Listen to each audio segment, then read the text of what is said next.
Good morning students. जैसा कि last class में अपन ने एमिनो एसिड की केमिकल प्रॉपर्टीज़ के बारे में स्टडी कर रहे थे, तो उस केमिकल प्रॉपर्टीज़ को 3 ग्रुप में क्लासिफाइड किया गया था।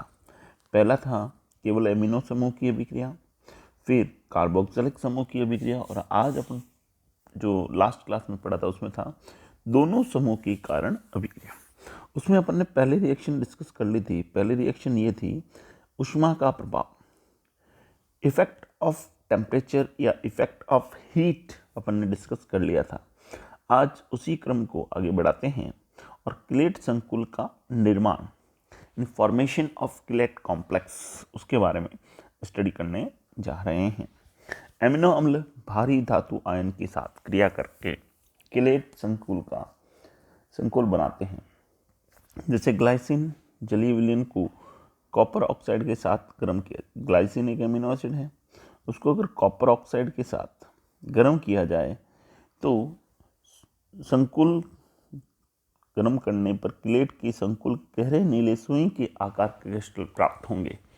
जैसे क्रिया करेंगे तो ग्लाइसिन उसके कॉपर के साथ एक कॉम्प्लेक्स बनाएगा और उस कॉम्प्लेक्स का जो कलर होगा वो डीप ब्लू कलर होगा, गहरे नीले रंग का, और जो क्रिस्टल होंगे उन क्रिस्टल का आकार होगा सुई के आकार का। यानी कुछ इस तरह से कॉम्प्लेक्स बनेगा। कॉपर से ग्लाइसिन का अणु इस तरह से जुड़ जाएगा, CH2 NH2 लॉन पेयर है, एक बॉन्ड यहाँ से और एक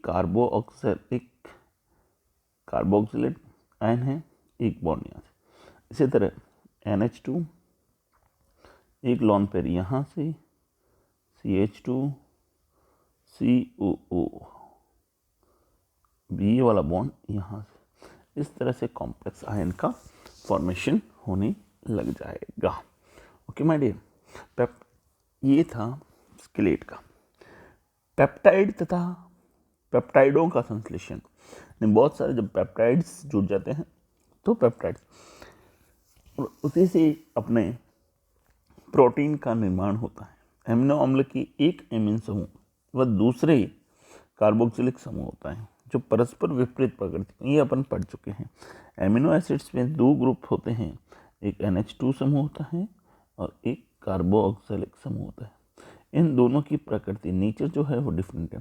ये बेसिक है, क्षारीय है, तो ये अम्लीय है यानी एसिडिक है।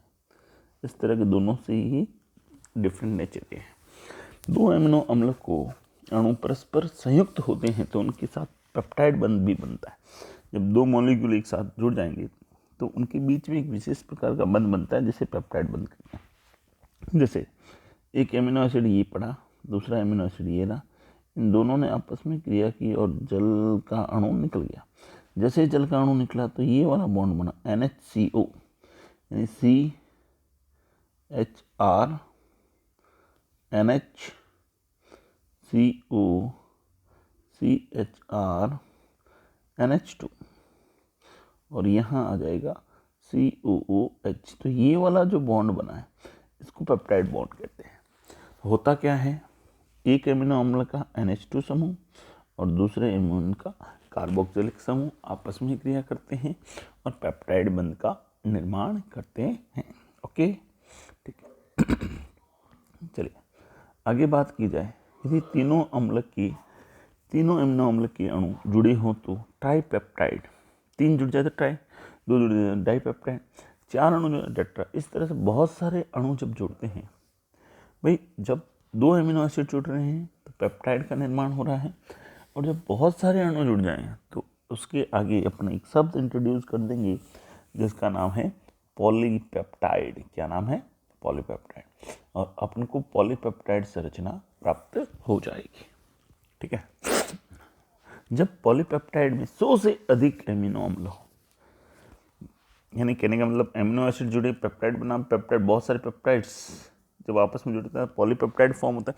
और जब उस पॉलीपेप्टाइड में 100 एमिनो एसिड्स प्रेजेंट हो तो वो किसका स्ट्रक्चर या किसकी संरचना ले लेता है? प्रोटीन की। आओ चलिए पॉलीपेप्टाइड की संरचना के बारे में डिस्कस किया जाए। तो अपना जो टॉपिक था कि दोनों समूह की अभिक्रिया वो कंप्लीट हो गया है। अब अपन पॉलीपेप्टाइड की संरचना के बारे में डिस्कस करने जा रहे हैं।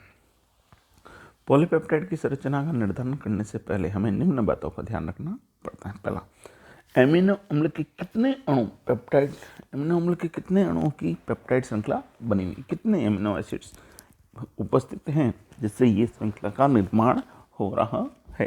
ठीक है बच्चों। दूसरा, कितने अणुओं ने पेप्टाइड श्रृंखला निर्माण में भाग लिया है, कितने अणुओं ने पार्टिसिपेट किया है। पेप्टाइड श्रृंखला बनने में एमिनो अम्ल की जुड़ने का क्या क्रम, सीक्वेंस क्या है जिसमें एमिनो एसिड्स एक दूसरे से जुड़े हुए हैं। ठीक है, चलो अब एमिनो अम्लों का विश्लेषण करते हैं। पहली बात कि अपन जब एमिनो एसिड्स पढ़ते हैं तो उसमें एक एमिनो समूह होता है और दूसरा कार्बोक्सिल, तो वो सीक्वेंस अपन उसी से निर्धारित करते हैं। N2 के वायुमंडल में जब 6NHCl के द्वारा पेप्टाइड का जल अपघटन करवाया जाता है, नाइट्रोजनिक एटमॉस्फेरिक में जब इसका हाइड्रोलाइसिस करवाया जाता था, तो उसके अवयवी अमीनो अम्ल का मिश्रण प्राप्त, जो भी जिससे एमिनो एसिड्स बना हुआ है या प्रोटीन बना हुआ है या पॉलीपेप्टाइड बना हुआ है, उसके जो कंपोनेंट हैं उनका मिश्रण प्राप्त होता है। एमिनो अम्ल के इस मिश्रण में से प्रत्येक एमिनो अम्ल को पृथक करके उसकी पहचान की जाती है। ईच एमिनो एसिड को सेपरेट करते हैं और उसको आइडेंटिफाई किया जाता है। जैसे एक स्ट्रक्चर मेरे सामने ये पड़ी है, अब इसके अंदर कितने एमिनो एसिड्स हैं, यहाँ से देखेंगे एक ये रहा, दूसरा जहाँ से कार्बो, दूसरा ये रहा और तीसरा ये रहा। तो ये कैसे, ये तो अपन ने चलो स्ट्रक्चर थी, अपन को मालूम है कि दो ग्रुप, लेकिन ऐसे तो स्ट्रक्चर में तो डायरेक्ट दिखे स्ट्रक्चर नहीं होगी और कंपाउंड होगा डायरेक्ट दिखेगा नहीं। तो इसके लिए क्या किया जाता है, इसका हाइड्रोलाइसिस करवाया जाता है। वो 6N और नाइट्रोजन की प्रेजेंस में करवाया जाता है, 6N और नाइट्रोजन की प्रेजेंस में करवाया जाता है। तो क्या होंगे, जो कंपोनेंट है वो सेपरेट होने लग जाएंगे। कंपोनेंट जो है वो सेपरेट, पहला कंपोनेंट बाहर, दूसरा बाहर, तीसरा बाहर, और उनकी स्टडी करके अपनी बता देंगे कि एमिनो एसिड्स में पॉलीपेप्टाइड में कौन कौन से एमिनो एसिड्स प्रेजेंट हैं, और उसी के आधार पर अपन चर्चा करेंगे। अब अगली बात करें, एमिनो अम्ल का अनुक्रम, सीक्वेंस। पेप्टाइड द्विलक्षणीय क्रियात्मक समूह युक्त अणु होता है जिसके श्रृंखला के सिरों पर एक और मुक्त एमिनो अम्ल समूह, दूसरी ओर मुक्त कार्बोक्सिलिक समूह होता है। एक तरफ एमिनो एसिड ग्रुप होता है और एक तरफ कार्बोक्सिल फ्री, जो बॉन्ड में पार्टिसिपेट नहीं करता क्योंकि एक अणु कर लेता है। ठीक है, जिस सिरे पे एमिनो समूह होता है उसे एन टर्मिनल या एन सिरा कहा जाता है, और या एमिनो छोर कहा जाता है। तो जिस तरफ कार्बोक्सिलिक समूह उपस्थित होता है उसे सी सिरा या कार्बोक्सिलिक छोर कहा जाता है, एंड, कार्बोक्सिलिक एंड। ओके, इन सिरों की पहचान विशेष अभिक्रमकों की सहायता से कर लेते हैं। जिधर जो फ्री है उसको एक विशेष रिएजेंट होता है, उससे अपन आइडेंटिफाई कर लेते हैं। पेप्टाइड की किसी विशेष अभिक्रमक से क्रिया कराने पर वह एक सिरे से जुड़कर चिन्हित पेप्टाइड बना देता है। अगर अपन पेप्टाइड की किसी विशेष अभिक्रमक से क्रिया करवाते हैं तो वो किसी एक सिरे से, एक एंड से अटैच होता है, या तो सी से हो जाओ या एन से हो जाओ। ठीक है, और चिन्हित पेप्टाइड बना देता है, और इनका जल अपघटन करवाने पर चिन्हित एमिनो अम्ल अलग हो जाता है। जैसे हाइड्रोलाइसिस करवाएंगे, जो सिलेक्टेड एमिनो एसिड्स हैं दे विल बी सेपरेटेड, वो पृथक हो जाएंगे, और अब उसकी पहचान कर ली जाती है। इस क्रिया को बार बार दोहरा कर अपन सभी एमिनो अम्ल की पहचान कर लेते हैं। एन सिरे के एमिनो अम्ल का निर्धारण FDNB से किया जाता है, 1-fluoro-2,4-डाइनाइट्रोबेंजीन, FNDB। दूसरा है डेंसिल क्लोराइड, DNC क्लोराइड। दोनों की स्ट्रक्चर आपको दिख रही होगी, मैं थोड़ा जूम कर देता हूँ। ठीक है ना, ये है FDNB और ये है डेंसिल क्लोराइड। ओके, चलिए, C0 के अमीनो अम्लों का निर्धारण, इनका निर्धारण कुछ विशेष एंजाइमों द्वारा किया। C0 का विशेष एंजाइम और N3 का विशेष रिएजेंट।